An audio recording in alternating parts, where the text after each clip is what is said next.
This day in history, DeCastro admits Massachusetts loss. On this day in history, Jose Chile DeCastro finally addressed his massive loss as his federal copyright lawsuit against Kate Peter, Josh Abrams, multiple sets of John Doe creators, and YouTube workers, and YouTube Google itself was dismissed weeks earlier.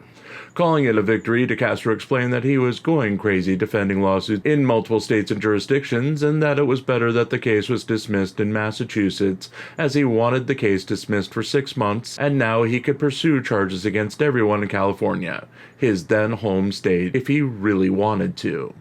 He was also elated that counterclaims by Josh Abrams and Kate Peter, stemming from when it was a federal civil rights lawsuit, were also dismissed.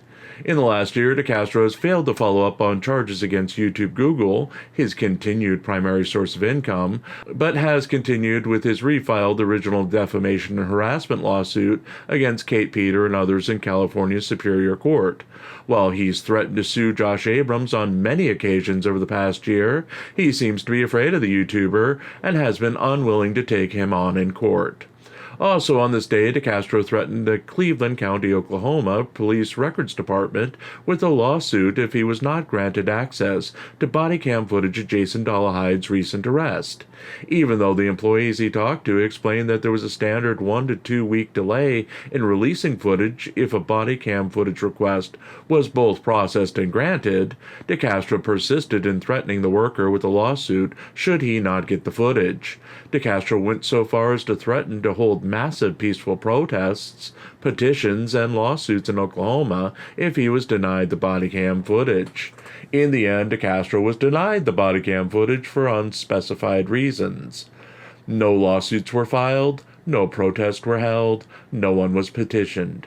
Jason Dollahide remains in jail, convicted of the crimes he committed last year.